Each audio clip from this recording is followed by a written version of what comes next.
Agora o assunto é saúde mental. Nos últimos 20 anos, os suicídios subiram de 7 mil para 14 mil, sem contar os casos que não foram notificados. O número é maior do que de mortes por acidentes de moto no mesmo período. O Brasil registra mais de 30 suicídios por dia, segundo a campanha Setembro Amarelo. O SUS tem atendimento 24 horas para quem precisa de ajuda. O suicídio é a terceira maior causa de morte entre jovens de 15 a 29 anos no Brasil. Um alerta. Bem-vindo ao GoCast da Rádio Go Web, onde estamos abrindo um espaço crucial para conversar sobre um tema delicado e fundamental, o suicídio. Em nossa série de episódios, vamos explorar a importância de trazer à tona esse assunto sem tabus, sem estigmas. Sabemos que é um tema sensível, mas é também uma realidade que precisa ser enfrentada com empatia, compreensão e informação. É importante ressaltar que o nosso objetivo aqui não é substituir o tratamento profissional, mas sim fornecer informações e recursos que complementem o tratamento tardio. Juntos vamos aprender, crescer e contribuir para a queda de estigmas em torno do suicídio. Afinal, uma conversa salva vidas. Oi, eu sou Samuel Pereira. Hoje é dia 1º de setembro de 2023. A gente está começando uma série de podcasts. Nós vamos abordar o tema que é o Setembro Amarelo. Vamos entender um pouco mais desse tema, quais são os tratamentos e também vamos estar apresentando para quem estiver ouvindo alternativas complementares ao tratamento desse tipo. Vamos descobrir se é uma doença, se é algo genético, se é algo que é adquirido durante o tempo. E hoje, começando esse podcast, a gente vai conversar com a Thalita Elisiário, ela que é psicóloga. Eu já cumprimento ela. Thalita, boa tarde. Muito obrigado por aceitar, participar desse podcast aí com a gente. Boa tarde, obrigada a você pelo convite. Thalita, antes da gente começar, fala um pouco mais de você, do seu trabalho, onde você formou, qual área que você vem atuando nesse meio, no seu meio profissional, por favor? Sim. Na verdade, eu tenho 11 anos de formada, na área de psicologia, formei em Juiz de Fora, no SES, na faculdade SES. Já trabalhei na área da saúde, no município de Guarani, depois trabalhei na área da saúde aqui no município de Descoberto, e atualmente eu estou na área de educação, lá em São João Nepomuceno, onde eu presto apoio às escolas do município, e também estou na Pestalozzi, lá de São João também. Então, Sim. atualmente eu estou na área ali da educação, Educação também você deve ter muitos desafios, né? Sim, com certeza. Cada vez mais, Ô, Thalita, bom, para a gente começar abordando esse tema do suicídio, a gente pode chamar uma pessoa de suicida? É certo chamar uma pessoa de suicida? Tem alguma outra palavra que a gente possa estar falando desse tema? Então, na verdade, você falar que uma pessoa é suicida não seria o ideal. O ideal, geralmente, a gente fala que é uma pessoa com comportamento suicida ou ideação suicida. Mas uma coisa que a gente tem que ter muito cuidado é que é um assunto que a gente não pode fazer com que ele seja banalizado, A gente tem que deixar esse termo, esse tipo de assunto ser tratado por profissionais da área, porque senão fica uma coisa muito generalizada e, às vezes, assim, pode causar um transtorno, um desconforto para a pessoa que está passando por uma situação delicada. Uma coisa que acontece muito, que a gente ouve falar direto, às vezes tem uma pessoa que está um pouco cabisbaixa, está um pouco mais chateada, as pessoas têm costume de falar, fulano está muito deprê, E a depressão, ela é uma doença, entendeu? Só que acaba que as pessoas banalizam demais esse termo, Então, assim, às vezes você virar e falar assim, nossa, a pessoa está mais calada hoje, a pessoa está mais triste hoje, seria o ideal. No caso da pessoa com um comportamento ou com ideação suicida, ideia suicida, a gente também tem que tomar esse cuidado, porque senão a gente pode acabar, assim, gerando um assunto, um desconforto desnecessário para a pessoa que está passando por uma situação que é extremamente delicada. Então, a gente tem que ter esse cuidado. O suicídio, a gente pode falar, então, que ele seria um estágio da depressão? Também, pode também. Na verdade, o suicídio, ele é o ato de causar a própria morte de forma intencional, né? Então, às vezes a gente fala a pessoa com ideação suicida, porque a pessoa tem ideia de tirar a própria vida, né? Então, o suicídio em si é quando de fato a pessoa consegue chegar de fato à morte, né? No caso aí que você falou da depressão, sim, a pessoa depressiva, ela pode sim vir a cometer ou a tentar o suicídio. Mas é uma coisa que é importante a gente lembrar também, a gente frisar, porque as pessoas elas acreditam que somente o suicídio é somente a pessoa que tem algum tipo de transtorno ou algum tipo de doença, e não necessariamente. Não? Às vezes, não necessariamente. Às vezes a pessoa está passando por um sofrimento muito intenso, uma coisa às vezes até momentânea, por alguma situação que aconteceu, e isso pode levar ela a ter a ideia suicida. Então, assim, o depressivo, a gente tem que ficar de olho, a gente tem que tratar, a gente tem que tomar cuidado, porque pode vir a ter esse tipo de ato? Sim, mas a ideia suicida, ela independe de algum transtorno. Isso é muito interessante e curioso, Sim, porque a gente tem um pré-julgamento que sim. quem se suicida é porque estava passando por depressão, é algo que já estava na pessoa. Esquizofrênico, transtorno bipolar, exatamente. Então é algo, Exatamente. é algo que é ligado então a emoções, né? A gente, vamos falar assim, que a gente conhece pessoas que já tentaram perto da gente. Sim, E geralmente é um término de relacionamento, é uma dívida muito alta. Então é uma situação que leva a pessoa ao extremo. Seria isso. Isso. Não necessariamente aquela pessoa está com depressão, pode ser um momento ali específico, igual você citou, perdeu o emprego. É um sofrimento tão intenso, né? E a pessoa pode vir a ter esse tipo de ideia. Então, por isso que é um assunto muito sério a ser tratado, porque qualquer pessoa está propensa a isso. Entendeu? Por isso que a gente fala muito da questão da saúde mental, da importância de se fazer mais políticas públicas mais voltadas para isso, mais investimento para a questão da saúde mental, porque todo mundo está propenso a isso. Sim, depois da pandemia, principalmente, né, nós vimos um boom de muitas coisas ligadas à questão da saúde mental, né? Nunca se falou tanto. Isso aumentou muito, com certeza, né? Foi um tempo onde as pessoas ficaram muito isoladas, né? Então, assim, perderam o contato umas com as outras, tiveram perdas muito grandes, né? De familiares, pessoas próximas. Então, tudo isso contribuiu muito, sim, para esses aumentos da depressão, até mesmo do isolamento social. Tiveram pessoas que, mesmo depois da pandemia, elas não conseguiram retornar à vida que elas tinham antes, né? Questão de emprego, ou às vezes a questão emocional mesmo, entendeu? Foi uma coisa bem intensa mesmo, e a gente está colhendo consequências disso tudo ainda até hoje. Só alguns dados para quem está ouvindo. Em 2021 foram 14 mil mortes por suicídio no Brasil, e em 2022 foram 16 mil mortes. É um número expressivo, né, Thalita? É muita coisa, assim. Tem uma estatística que ela fala que no Brasil são 32 suicidas no Brasil por dia. Por dia, nossa, é Não muito. não é tentativa de suicídio, são 32 pessoas se suicidam por dia no Brasil. Então, isso é muita coisa. É quase um por hora, né? Dá mais de um por hora. Então é muito triste. As estatísticas até falam, o Samuel, que o suicídio ele está entre as 3 principais causas de morte entre indivíduos de 15 a 29 anos. E aí é quando a gente fala, vamos prestar mais atenção nos nossos adolescentes, né? Sim.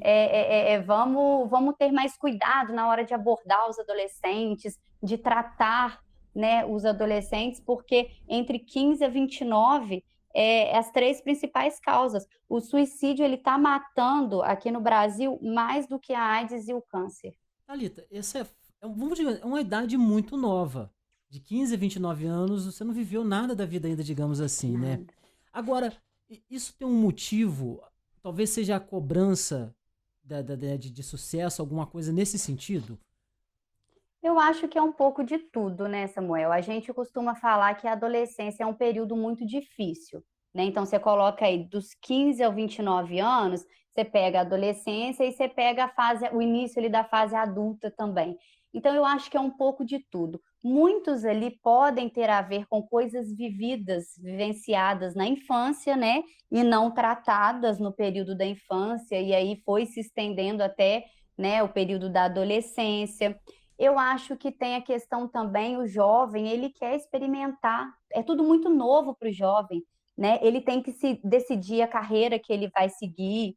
Com 17, 18 anos, ele já tem que decidir o que ele vai ser para o resto da vida dele. Ele ainda, às vezes, nem se encontrou com ele mesmo, né? Tem muita gente que fala muito, alguém que tem um filho adolescente. Meu filho, uma hora está gostando só de roupa colorida, outra hora ele quer só roupas escuras, outra hora ele quer ouvir um tipo de música, no outro momento ele quer outro tipo de... É porque o adolescente é muito isso, ele ainda está em construção, ele ainda está se reconhecendo também, né? Então eu acho que é um acúmulo de coisas aí, acho que essa questão da cobrança também, às vezes até ligada mesmo à educação, né? Às vezes os pais cobram muito das crianças com essa questão da educação. Tem que levar a sério, tem que estudar, porque senão você não vai ser ninguém no futuro, e isso, e aquilo. Eu acho que, assim, é necessário o incentivo à educação, o incentivo ao trabalho é necessário, só que eu acho que tudo é a forma como a gente fala com o adolescente, entendeu? Com a pessoa que está aí nessa faixa etária aí. Assim, falando sobre o adolescente, a gente...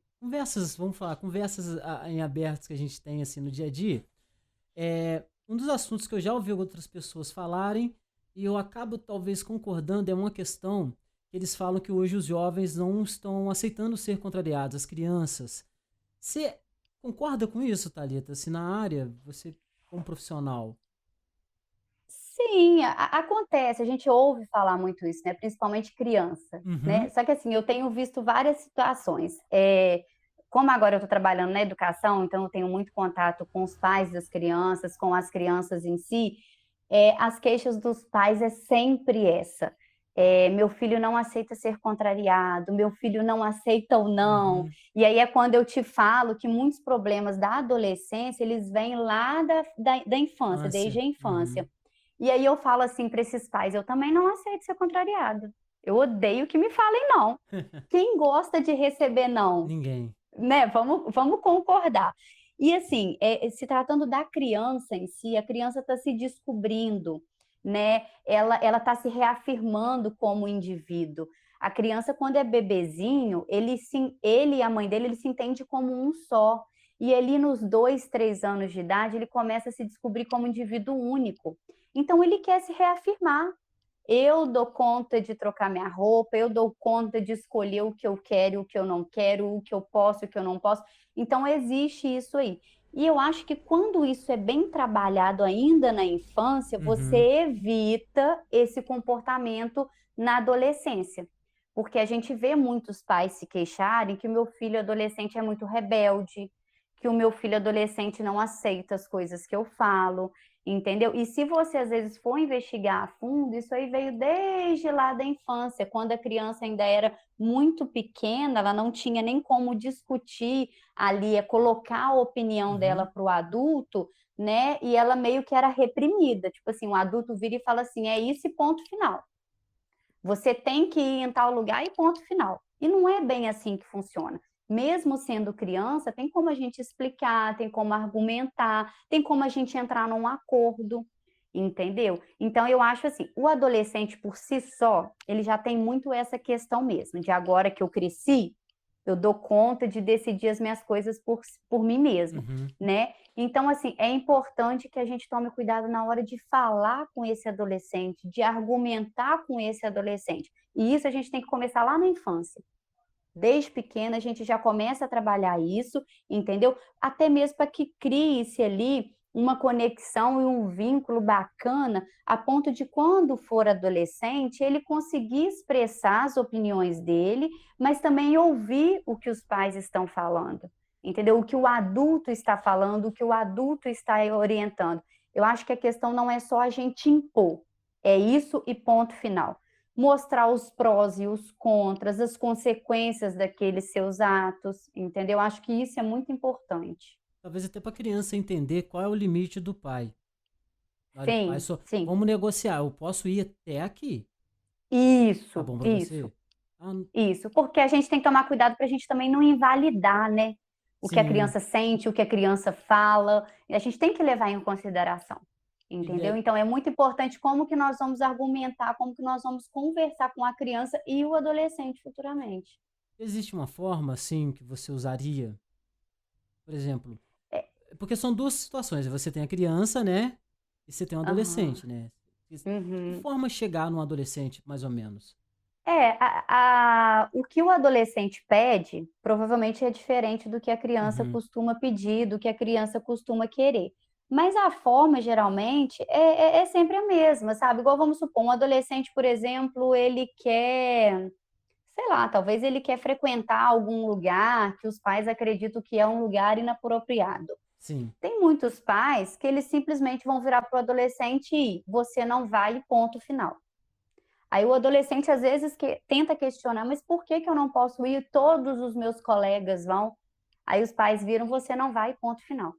Você não argumentou, você não explicou o porquê de não poder ir, você não tentou às vezes assim, não, você quer muito conhecer esse lugar? Eu vou te levar, eu vou com você, eu vou te mostrar, porque o adolescente, tudo para o adolescente é muito novo e eles querem experimentar, né? Eu já tive casos de pacientes, adolescentes, que queriam experimentar outras religiões diferente da dos pais e os pais não permitiam, né? E isso causava, assim, uma angústia, uma revolta muito grande no adolescente. Por que que eu não posso conhecer? qual o Por motivo, que que eu né? tenho, por que que eu tenho que conhecer e seguir só o que o meu pai e a minha mãe quer, né? Então aí você invalida ali a opinião do adolescente. Aí lembro que eu oriento sempre os pais, olha, leva, vai junto, procura conhecer, porque esse adolescente ele está querendo conhecer, às vezes ele nem vai gostar, entendeu? Sim, Às vezes ele não vai gostar. E quando você simplesmente proíbe, eu acho que é pior, porque aí esse adolescente vai querer te desafiar,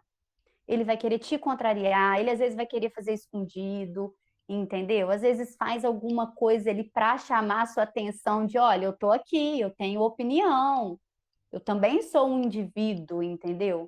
Então eu acho que o principal, ô Samuel, tanto na infância, que às vezes a gente fala isso com pais de criança de 3 anos, eles ficam horrorizados, né? Poxa, só uma criança de três não anos não sabe de tem nada, opinião, né? não sabe de nada, não viveu nada. É, Mas é realmente, o cérebro ainda está em construção, então é tudo novo e ele precisa conhecer. Então, eu acho assim, o ideal é nunca invalidar tanto a criança quanto o adolescente, o que eles sentem e o que eles pedem, o que eles pensam, entendeu? Eu acho que é tudo conversado sem, olha, meu filho, eu sei que você quer ir nesse lugar, mas pode ser um lugar perigoso por causa disso, disso, disso, disso. Você não invalidou, você somente mostrou o porquê você não gostaria que ele fosse. sim. Então ninguém quer ser contrariado, né? É lógico, para uma pessoa adulta, né, vivida, não vai ser qualquer coisa que vai tirar ela do sério, né, para poder fazer alguma coisa com ela mesmo, né? Mas pode ocorrer. Sim, Abordar esse adulto é difícil. em muitos casos, sim. Por isso que em muitos casos a gente precisa de encaminhar essa pessoa, às vezes, para o atendimento psicológico, né? Principalmente, igual você falou, por ser um adulto, né? Ele tem essa ideia de que ele já viveu de tudo, que ele já sabe de tudo, né? E às vezes, se for no caso uma pessoa com comportamento suicida, com ideação suicida, é uma pessoa que às vezes já não vê esperança em mais nada, não, tudo que eu tinha que viver eu já vivi, chegou nesse ponto, para mim não dá mais. Então, muitas vezes é muito difícil você argumentar com uma pessoa assim.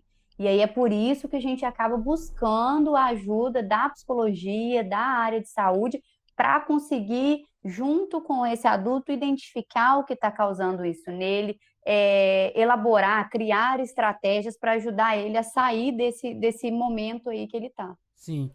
Ô, Thalita, agora na questão do Setembro Amarelo, você pode explicar um pouco melhor o que é o Setembro Amarelo, qual é o objetivo? Uhum. Essa campanha, na verdade, ela teve início no Brasil no ano de 2015, né? E ela visa realmente conscientizar as pessoas sobre o que é o suicídio, né? Tentando evitar o acontecimento, de fato, o suicídio. O que que acontece? Até pouco tempo, as pessoas achavam que falar sobre o suicídio iria induzir as pessoas, né, a fazer esse ato, a cometer esse ato. Só que a questão não é essa. A gente sabe, assim, que infelizmente na internet, a facilidade hoje, o acesso, né, é muito fácil. Infelizmente existem vídeos, existem orientações de como fazer, como cometer um suicídio. Isso é muito grave, isso é muito sério. Porque a campanha do Setembro Amarelo é uma campanha, assim, muito séria. A intenção dela é falar sobre o suicídio abertamente e mostrar para o maior número de pessoas possíveis como identificar uma pessoa com ideia suicida e como ajudar essa pessoa. Porque muitas pessoas não sabem como ajudar uma pessoa com esse tipo de ideia, entendeu? Então, a intenção da campanha é essa. Vamos falar sobre o suicídio, vamos mostrar quais são os sinais, entendeu? De pessoas com esse tipo de ideia e o que as pessoas podem fazer para ajudar. Então, é uma campanha muito séria, muito interessante, e a gente tem sim que falar, tem sim que divulgar para o maior número de pessoas possíveis, para que todo mundo possa estar se ajudando. Sim. Hoje, no Brasil, a gente, né, tem o SUS, que, graças a Deus, nós temos um SUS, pesados pesares, né? Sem o SUS, eu acho que esse país seria mais difícil ainda de viver. Thalita, pelo SUS, olha, eu tenho um problema, eu preciso buscar uma ajuda. Quais são os tipos de auxílio o SUS dá para a pessoa que chega com algum tipo de depressão, pensamento suicida? O que você pode estar explicando para a gente nesse sentido do SUS? O que acontece? Qualquer profissional da área de saúde, isso é uma coisa que a gente sempre falou, que eu trabalhei muito com isso na época que eu trabalhei na área da saúde, uma coisa que a gente sempre falou, qualquer profissional da área de saúde pode fazer esse acolhimento inicial, né? Chegou um paciente lá, ele não precisa nem relatar que ele tem depressão, ele não precisa relatar algo muito grave assim. O paciente chegou com alguma queixa, o que o profissional de saúde tem que fazer? Acolher aquele paciente e ouvir, somente ouvir. Ele não precisa aconselhar esse paciente, ele vai ouvir. Dependendo da queixa, o que é o ideal? Levar essa pessoa até um psicólogo. O psicólogo é o profissional da área que vai trabalhar com todas as condições que essa pessoa trouxer ali. O profissional de psicologia, ele pode trabalhar de qual forma? Com atendimento clínico, né? No caso de uma pessoa com ideação suicida, o profissional de psicologia pode estar atendendo essa pessoa até 2 vezes na semana. Porque os atendimentos clínicos, eles são uma vez na semana, né? O psicólogo atende aquela pessoa toda segunda, toda quarta, mais ou menos aí 45, 50 minutos por dia. No caso da pessoa com ideação suicida, a gente entende que é um caso mais grave, o atendimento psicológico ele pode ser feito em até 2 vezes na semana, tá? Justamente para tentar evitar que essa pessoa faça alguma coisa. Além desse acolhimento do profissional da área da saúde, além do acolhimento do psicólogo, do atendimento clínico do psicólogo, o que o SUS também tem? O CAPS, que é o Centro de Atenção Psicossocial, né? O CAPS ele é um serviço de portas abertas. O que significa o serviço de portas abertas? Qualquer pessoa em sofrimento que chegar no CAPS e falar eu quero ser atendido, ele pode ser atendido naquele momento. Entendeu? Dando o exemplo aqui de descoberto, por exemplo, a pessoa, às vezes, em sofrimento, ela costuma ir até o posto de saúde, procurar o agente de saúde, procurar o enfermeiro, e esses aí fazem um encaminhamento para o CAPS, entram em contato para o CAPS. No município onde já exista um CAPS, se a pessoa chegar lá na porta e falar, olha, eu estou precisando de ajuda, eu quero ser atendida, essa pessoa pode ser atendida. Tá? E aí lá eles têm, né, equipe multiprofissional, e aí eles vão acolher o paciente, elaborar um plano terapêutico de como aquele paciente vai ser trabalhado, quantas vezes na semana ele vai lá, e aí tem todo um trabalho feito lá. Além do CAPS, outros serviços de saúde que podem ajudar também. A UBS, né, que eu já citei, os postos de saúde, o SAMU. Por que o SAMU? Porque em casos de crise, a gente tem que entrar em contato com o SAMU, entendeu? O paciente está em crise, a gente aciona o SAMU na hora. E aí, eles fazem ali, né, os primeiros socorros ali com aquele paciente, e vão encaminhar ele para o hospital de referência do município. O que me chamou a atenção na sua fala aí, Thalita, foi a questão da crise.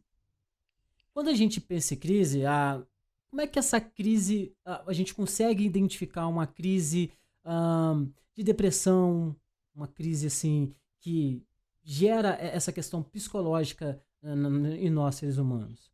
É porque, assim, tem vários tipos de crise. Vamos supor, uma crise de ansiedade, uma crise de depressão. Sim, Dependendo da situação, você consegue pegar essa pessoa e levar até o pronto-socorro mesmo, e ali mesmo eles vão fazer, né, o que precisa ser feito, vão fazer o acolhimento. Em alguns casos, se for uma situação assim muito além, às vezes entra com a medicação injetável e tudo mais. Essa questão da crise que eu estou falando do SAMU é onde essa pessoa se coloca em risco ou coloca outros em risco, né? No caso da pessoa com comportamento suicida, né? Às vezes você vê que aquela pessoa está com algo cortante na mão ou com falas ali desorganizadas, onde você consegue identificar que algo não está legal. Entendeu? Então, assim, a gente tem que ter um olhar muito criterioso com relação a isso, por quê? A partir do momento, porque às vezes, vamos supor, você vai na casa de uma pessoa, você faz um acolhimento ali, a pessoa está triste, a pessoa está chateada, você faz um acolhimento ali àquela pessoa. sim. Você tem que ter um olhar cuidadoso se as ideias que aquela pessoa está tendo, né? E aí, depois a gente vai falar sobre isso, como você identificar uma pessoa com ideias suicidas. Você tem que ter um cuidado, porque senão quando você virar as costas, quando você sair da casa daquela pessoa, ela pode cometer alguma coisa, entendeu? No caso do SAMU, por exemplo, é onde assim, você não consegue controlar aquela pessoa. A pessoa às vezes está em crise, a pessoa às vezes está em surto, e aí você conversa, o profissional de saúde vem, conversa, tenta fazer o acolhimento, e você vê que não está dando certo, então é o momento de chamar o SAMU, porque ninguém conseguiu ajudar aquela pessoa naquele momento ali imediato. Então, seria mais ou menos isso. Sim. Além desses locais que eu falei, né, que ajudam a pessoa com ideação suicida, tem também uma coisa que eu acho que muitas pessoas talvez não sabem. A gente fala CVV. CVV. CVV, é Centro de Valorização da Vida. É um número, você liga para esse número, e ali você recebe atendimento psicológico gratuito. 24 horas, sabe dizer? Isso. E tem profissionais capacitados ali para fazer esse tipo de acolhimento. Então, assim, a pessoa está passando por um momento ali muito difícil, ela às vezes tem até familiares em casa, tem amigos, mas não quer desabafar com aquelas pessoas. Liga 188, e aí vai ser atendido, né, por um profissional já treinado, que trabalha com a questão do sigilo, e ali você vai receber um atendimento. É muito uma coisa assim, mais de uma ajuda ali imediata. Sim. Sabe? A pessoa está ali em sofrimento, liga 188 e aí você já vai ter um atendimento. Eu acho que vale para tudo esse número, hein, Thalita? Às vezes a pessoa tem uma crise de ansiedade, Sim, tá afobada, sim. liga que alguém vai te aconselhar, né? É apoio mesmo, assim, emocional, entendeu? É muito importante, até porque é o que a gente já falou anteriormente, né? Não necessariamente a pessoa vai cometer suicídio só quem tem a depressão, ou só quem tem a ansiedade, né? Então fica essa dica aí para quem, por um acaso, alguma vez passar por alguma situação, pode ligar para esse número, Centro de Valorização pela Vida. 188. Muito interessante. Nossa, esse assunto ele está sendo tão esclarecedor, porque eu estou pensando aqui, por que não é falado isso sempre? Essa opção do 188, então ela poderia não só salvar vidas, mas eu acredito, sabendo disso agora, que ela consegue amenizar sofrimentos. Sim, com certeza, com certeza. Evita muita coisa, muita coisa, muita coisa. É muito bom. E é por isso que eu falo que a campanha do Setembro Amarelo, ela veio e ela é importante para isso. Ela tem que ser divulgado, tem que ser falado, entendeu? Muitas pessoas não têm noção do que é isso, entendeu? Não tem noção de onde buscar ajuda, de como ajudar alguém. Então, a gente tem que fazer essa divulgação, assim, que é muito importante. Vira também algo, digamos assim, é um assunto muito pesado, não vamos falar nisso, isso é triste, né? A gente tem essa mania de minimizar as coisas, não dar atenção para uma coisa muito séria, né? Acontece muito, acontece muito.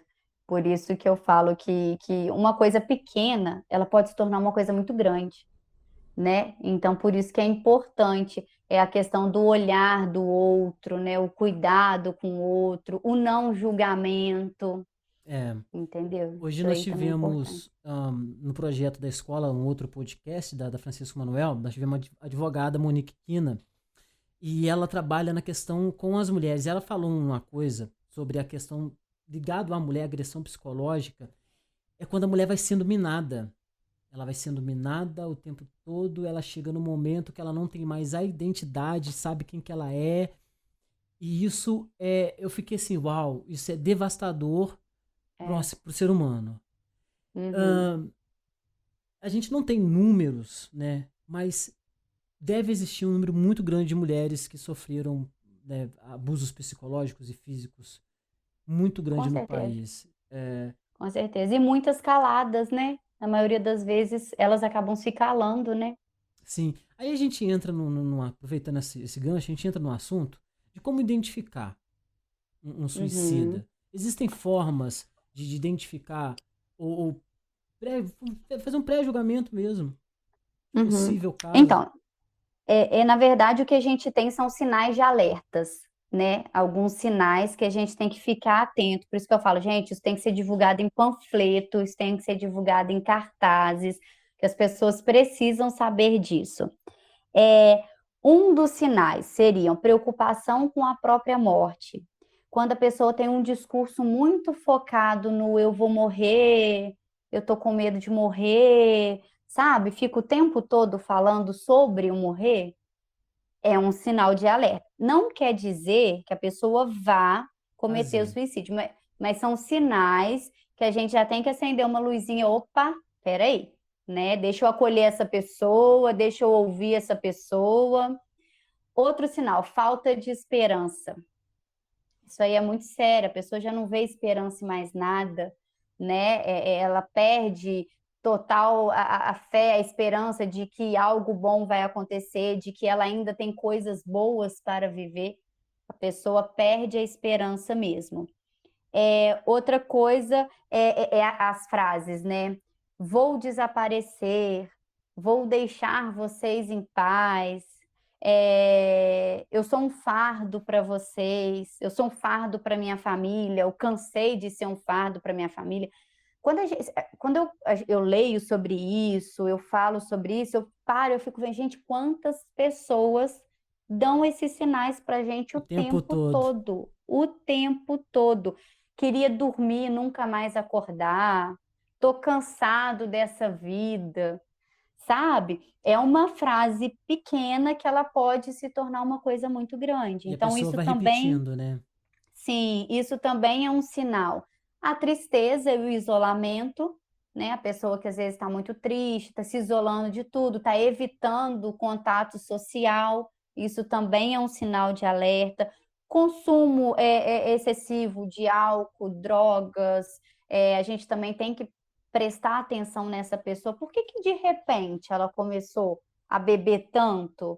Né, a usar tanta droga, será que por detrás disso não tem um sofrimento? Será que não tem algo por detrás disso? A outra coisa muito importante também, que isso aqui eu ouvi até recentemente, melhor aparente. A pessoa está muito mal Uhum. e de repente a pessoa melhorou. Isso é um sinal. A pessoa melhorou do nada. Como assim, né? A pessoa estava extremamente triste, estava numa tristeza profunda, se isolando de todo mundo, e de repente ela melhorou sem fazer nada. E aí a gente ouve muito aquela frase: nossa, mas ele estava tão bem, ele nem parecia que estava mais triste. Nossa, fulano começou a se cuidar tanto de uma hora para outra. Então a gente tem que tomar cuidado com isso aí também. A pessoa pode ter essa melhora antes de tentar o suicídio. Entendi. Entendeu? Então a gente tem que ficar atento também. Porque talvez assim, ele talvez deve pensar assim, eu vou fingir uma melhora, vou dar uma melhorada, vão esquecer de mim por um tempo, aí eu vou e faço. Vou disfarçar, entendeu? Porque o que acontece? Às vezes, se você está muito isolado, se você está mostrando muita tristeza, as pessoas às vezes ficam muito ali em cima de você, tentando ajudar.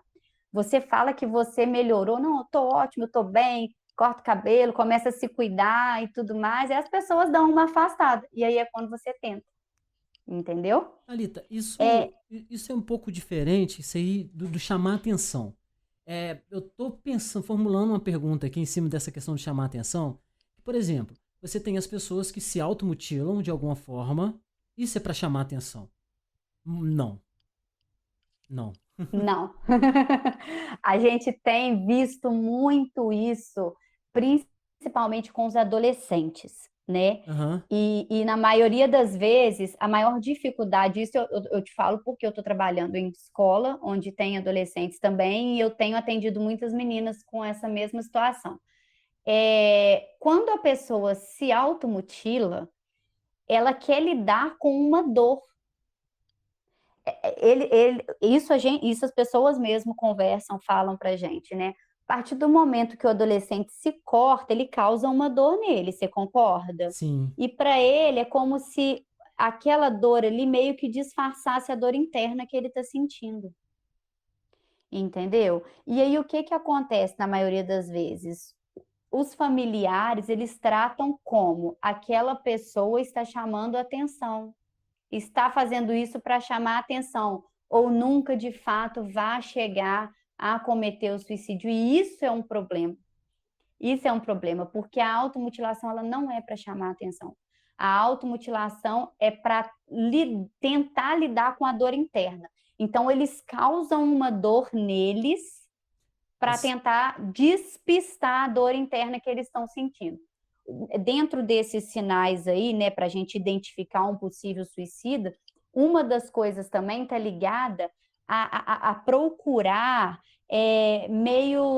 coisas assim muito perigosas. Dirigir em alta velocidade ou um esporte muito radical, sabe, aquela coisa que te causa muita adrenalina, isso pode ser uma busca em lidar com algo interno. Aquela pessoa às vezes está passando por uma situação interna assim muito ruim, uma angústia muito ruim, e aí ela busca uma coisa mais radical assim para tentar lidar com isso. Então essa questão da automutilação é uma questão muito importante também, que a gente tem que se atentar, porque não é para chamar atenção, a pessoa de fato está tentando lidar com alguma coisa interna dela ali. Outro mito que eu, pelo menos, acho que eu acreditava, e creio que muitas outras pessoas acreditam, que a automutilação, ela é para chamar atenção. Muito interessante o que você falou. Sim, demais. Isso aí realmente é um mito. Quando a gente vai trabalhar assim com os adolescentes, né, se a gente for fazer um trabalho relacionado ao Setembro Amarelo nas escolas, algo assim, a gente busca muito isso aí, mitos e verdades. Porque a maioria das coisas é isso que acontece. A pessoa é ideação suicida, é falta de Deus. A pessoa se automutilou, é para chamar atenção. Somente pessoas com transtornos mentais cometem suicídio. A gente também já falou isso no início, que isso é um mito. Então, isso é muito importante, porque assim, a gente pode até falar que o adolescente que se corta, que se automutila, ele está gritando por socorro.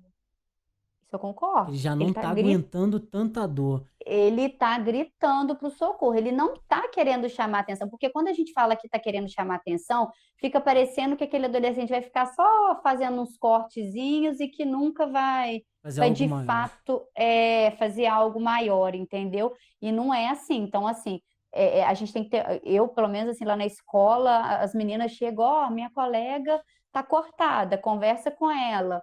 Ou tá um calor danado e o adolescente de manga comprida. Isso tudo a gente já começa a ficar ligada, vamos ver o que está acontecendo, entendeu? Na maioria das vezes o casaco é para esconder os cortes mesmo, sabe? Então, assim, os relatos deles é incrível. Thalita, Assim, eu já tentei sim. falar com os meus pais falaram que era frescura, e aí eu não tinha o que fazer, eu comecei a me cortar. Thalita, agora, essa dor, a gente tem que diferenciar a tristeza da depressão, certo? Sim. Né? Geralmente essa dor ela é causada pela depressão ou pela pessoa, pô, tô com uma tristeza muito forte, isso tá me incomodando. É, Se- pode ser assim, pode ser tanto uma coisa persistente, né, uma tristeza persistente por algo de muito tempo, como pode ser algo ali daquele momento mesmo, sabe? Não necessariamente uma tristeza que já vem há tempos. É porque assim, quando a gente fala de saúde mental, a gente tem que entender que a gente fala de indivíduo e cada um é um. Né? Às vezes algo que me causa um incômodo, talvez não cause um incômodo para você, né? Às vezes algo que vai me causar uma dor tremenda, talvez para você não causaria.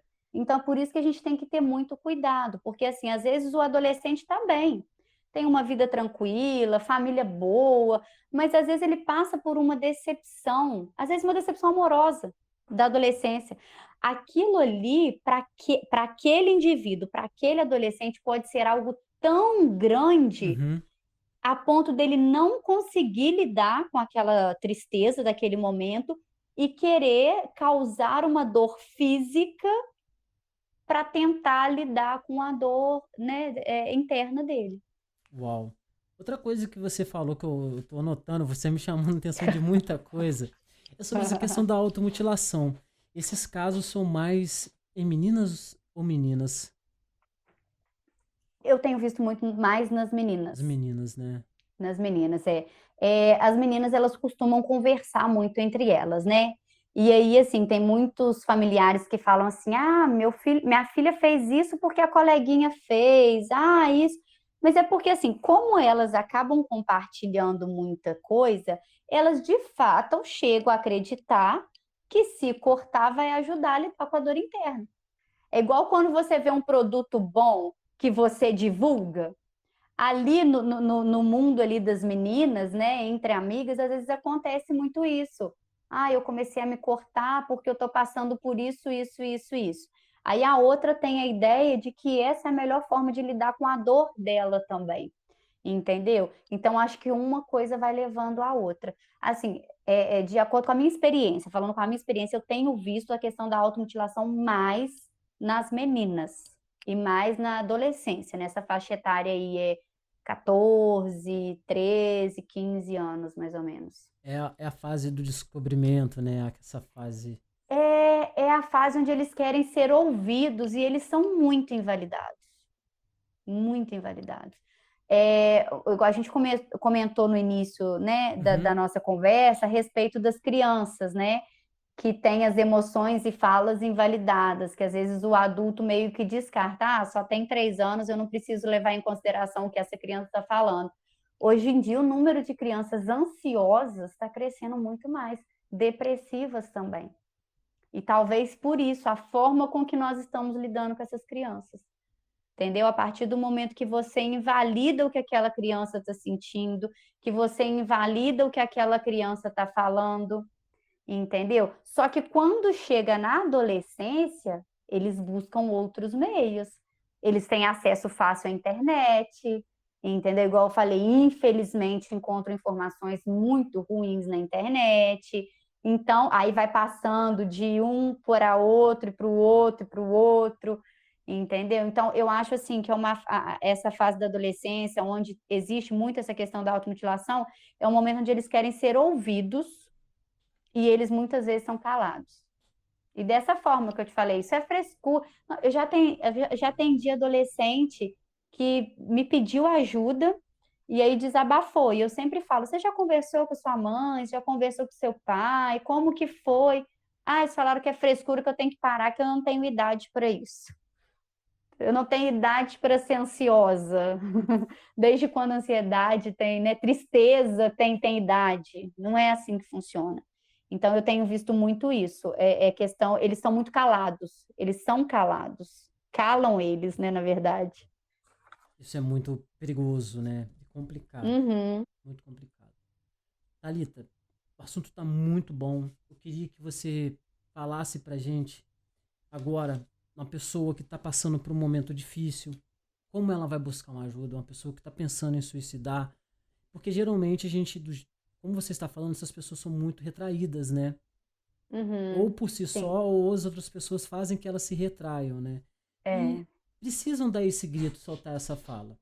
Além do 188, que eu achei que é uma dica super interessante, como você acha que como essas pessoas podem buscar ajuda para elas? Então, assim, se falando de SUS, né, de forma gratuita, seria no posto de saúde mesmo, através dos agentes de saúde, através do enfermeiro do posto, igual eu falei, qualquer profissional de saúde tem que estar ali para fazer esse acolhimento. Então, assim, eu estou passando por um sofrimento muito grande, eu entendi que eu estou em sofrimento e que eu preciso de ajuda, eu posso ir até o posto de saúde procurar essa ajuda, ou se eu não tenho costume de ficar saindo, o agente de saúde apareceu na minha casa, eu busco essa ajuda através dele, e ali os profissionais de saúde vão saber, né, encaminhar essa pessoa para onde for melhor para ela. A questão, igual eu falei, do CAPS, o atendimento psicológico, em alguns casos, psiquiatria, né? A gente sabe que às vezes precisa da questão medicamentosa também, né? Então, eu acho que o primeiro lugar que essa pessoa deveria procurar é o posto de saúde, o agente de saúde, o enfermeiro, né? Pessoa que ele tem mais vínculo. Acontece muito das pessoas, às vezes, terem o recepcionista, o atendente, como uma figura ali de apoio. E aí eu procuro o recepcionista, eu falo para ele da minha situação, e aí esse recepcionista vai passar para a equipe de saúde e eles vão fazer o que precisa ser feito. Agora, acontece muito das pessoas não saberem como que eu vou conversar com essa pessoa. Você me falou todos os sinais, né? Tristeza profunda, isso e aquilo, isolamento. E aí, como que eu abordo essa pessoa? Primeira coisa que a gente tem que ter em mente, para eu abordar uma pessoa nessa situação, eu tenho que estar num ambiente calmo, né? E mais afastado de todos. Eu não posso chegar na igreja e abordar essa pessoa, eu não posso chegar na praça e abordar essa pessoa. Tá lá no posto de saúde, né? As pessoas estão lá esperando para uma consulta médica. Eu identifico uma pessoa com esses sinais de ideação suicida, eu vou lá e vou abordar ela lá? Não. Eu posso chamar essa pessoa, levar ela para uma sala calma, tranquila. E isso é assim, o mais importante é ouvir. A gente precisa saber ouvir o que está acontecendo. E outra coisa, não ficar opinando. Isso aí é falta de Deus. Isso aí é falta de vergonha na cara. Ou então, uma coisa que a gente ouve muito. Não fica assim, não. Eu já passei por coisa pior do que você. Quem sou eu para falar do tamanho da dor do outro? Entendeu? E isso, assim, a gente ouve isso direto. Ou então, assim, e isso, na verdade, são erros que as pessoas cometem, mas não é na maldade. Ah, levanta essa cabeça, a vida é muito boa, tenta pensar positivo. São conselhos que a gente dá, mas na intenção de realmente ajudar. Só que para a pessoa que está passando por uma angústia, por uma tristeza, por um momento difícil, esse tipo de fala não vai ajudar ela, porque ela, de fato, ela não está conseguindo ver a vida dessa forma. Não vai aliviar, Então, né? não vai aliviar. Então, assim, o importante é validar tudo que aquela pessoa está falando, tudo que aquela pessoa está sentindo. Olha, eu entendo o que você está passando, mas você não acha que seria ideal a gente buscar uma ajuda? Eu vou com você, eu te levo até o posto de saúde, eu vou atrás do psicólogo com você. Olha só, eu ouvi essa pessoa, eu validei o que ela falou, eu mostrei para ela que eu entendo a situação dela e me dispus a ajudá-la, entendeu? Então, isso aí é o primeiro momento ali, é o que qualquer pessoa pode fazer, independente de ser profissional ou não. Já cria Por um isso, novo cenário, né?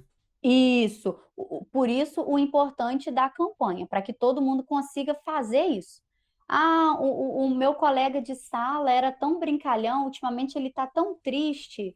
Chega, pergunta o que está acontecendo. Às vezes a pessoa não vai falar o que está acontecendo. Olha, caso você precise, eu tô aqui. Se você quiser falar, eu tô aqui. Se você quiser buscar ajuda, eu vou com você. Entendeu? Então, assim, você evitou aquelas frases motivacionais que naquele momento não vão fazer efeito e você validou tudo que aquela pessoa estava sentindo. E aí, assim, igual eu comentei mais cedo, né? No caso de você notar que naquele momento aquela pessoa está em perigo, vamos supor que você fez uma visita para alguém e de acordo com o que aquela pessoa falou, você notou que ela está em perigo, aí você não pode deixar ela sozinha. Porque senão Sim, você pode sair da casa daquela pessoa e ela fazer alguma coisa. Então você não deixa ela sozinha, você chama familiares, né? Você tira dali do ambiente objetos cortantes que podem ser prejudicial para aquela pessoa naquele momento. Então, assim, são coisas que a gente pode fazer que pode mudar muito. A gente fala assim, nossa, mas é tão simples, mas não é feito. Entendeu? O que a gente mais vê as pessoas fazerem é, não fica assim não, a vida é boa. Nossa, mas você tem emprego, você tem família, você tem dinheiro e você tá assim? Já viu o número de gente famosa, cheia de dinheiro, com vida estruturada, em depressão, sim, cometendo suicídio? sim. E é inexplicável, né? Porque a gente que, né, de fora acha, nossa, mas a pessoa tem tudo. Tem tudo. Se ela tem tudo, ela cometeu suicídio, que isso?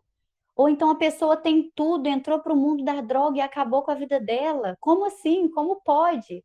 Mas o tem tudo é tudo para a gente que está de fora. Quem tá Para ali, ela que está ali, às vezes está faltando uma coisa muito simples, uma coisa muito única que às vezes ela não tem.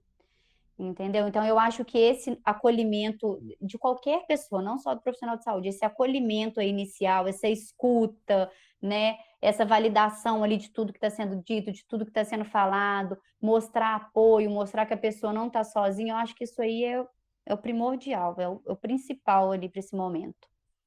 isso. E eu falo para você que tá ouvindo, existem pessoas que são procuradas automaticamente para esse tipo de desabafo. Na É. comunidade, digo assim, né? Tem pessoas que as pessoas confiam em conversar, né? Então, assim, Uhum. você que tá ouvindo esse podcast é uma dessas pessoas que recebe muita, pede, né? As pessoas pedem sua atenção, dá atenção para a pessoa, Sim, escuta, né? Aí, Thalita, agora pra gente entrar num outro ponto, que eu comentei com você antes da gente começar a gravar, sobre a questão das alternativas complementares, né? Tratamentos complementares, né? Eu queria que você sim. falasse um pouco disso pra gente. A gente abordou até esse momento o tema como é tratado pelo SUS de uma forma profissional. Isso é importante lembrar. O que a gente vai falar agora um pouco é sobre os tratamentos complementares. Não dispensa o tratamento do SUS com psicólogo, com acompanhamento médico, etc, né? Sim, sim, sim. É isso aí que você falou. Esse tratamento, né, da psicologia, às vezes até da psiquiatria, igual eu falei, a questão medicamentosa, Uhum, é necessário, é importante. Só que, além disso também, as pessoas buscam outras alternativas. E assim, e tá tudo bem, né? Que seja pautado na fé, na religião, medidas alternativas, igual a gente falou, tem muitas terapias hoje em dia, né, integrativas, é questão de massagem, yoga, acupuntura, a questão de óleos essenciais, isso aí é muito do indivíduo mesmo, né? Olha, para mim está fazendo muito bem frequentar a igreja tal. Eu conheci, comecei a frequentar aquilo ali, para mim foi ótimo. Que bom, que bacana. E tudo bem se amanhã ou depois essa pessoa não se encontrar mais lá. Ela vai ter que ser acolhida do mesmo jeito. Uma coisa que acontece muito, eu trabalhei na área de saúde, eu sei como é que é. O SUS, né, uhum. a equipe de saúde procura a pessoa, oferece ajuda. Aquela pessoa, olha, no momento eu não quero essa ajuda. Eu vou buscar ajuda através da minha religião, da minha fé, não sei. E a pessoa vai. E até então tá tudo certo, tá tudo bem. E às vezes alguma coisa falta ali e ela não consegue se encontrar mais. E aí o que a gente tem que fazer? Continuar acolhendo aquela pessoa. Nunca jogar na cara dela, olha, eu te ofereci ajuda, Você não você não quis? quis. Você foi procurar outros meios. Vai lá fazer yoga. Vai lá, os seus óleos essenciais. Não, gente. No momento ali de angústia, de tristeza, a pessoa ela tem o direito de buscar o que ela quiser, desde que seja algo benéfico para ela. Importante falar isso, senão a pessoa vai achar assim, busca bebida, busca droga e tá tudo certo. Não, algo que vai ser benéfico, que não vai trazer prejuízo. Essa pessoa buscar uma prática integrativa vai causar prejuízo? Jamais. Ela buscar uma igreja, uma religião diferente, vai ser causar prejuízo para ela? Claro que não. Então tá tudo certo. Então acho que isso é do indivíduo, eu acho que é válido sim, entendeu? A gente ouve muito pessoas que fazem a terapia, fazem o uso da medicação, mas tem essa questão da religião, assim, muito ali com ela, sabe? Seguem, fazem questão e tá tudo certo. Eu acho que desde que a pessoa esteja se sentindo bem e que aquilo esteja sendo benéfico para aquela pessoa, eu acho que é válido. Bom, gente, esse foi o nosso podcast. Eu fiquei feliz demais com esse bate-papo, foi muito esclarecedor. Espero que você que ouviu até agora compartilhe, mostre para alguém que você acha que precise ouvir um pouco sobre esse mês do Setembro Amarelo, um pouco desse bate-papo que foi muito importante e creio que trouxe muita informação para quem ouviu. Thalita, desejo muito sucesso na sua carreira. Não vai ser o primeiro e o último, que eu vou te chamar mais vezes para falar de outros assuntos, tá bom? E muito obrigado por você participar do nosso podcast. Samuel, eu que agradeço a oportunidade. Igual eu falei, eu acho que é uma coisa que a gente tem que falar mesmo, tem que divulgar mesmo. Eu fiquei muito feliz com o seu convite. Muito obrigada mesmo. Espero que todo mundo compartilhe, todo mundo divulgue bastante para a gente poder alcançar o máximo de pessoas possíveis. Muito obrigada. Precisando, estamos aí. Você acabou de ouvir o GoCast, o podcast da Rádio Go. Agora, uma correção. Em alguns episódios eu falei o número 181. Eu vou corrigir. É 188. Para você que precisa de ajuda, pode ligar. A ligação é gratuita. 188.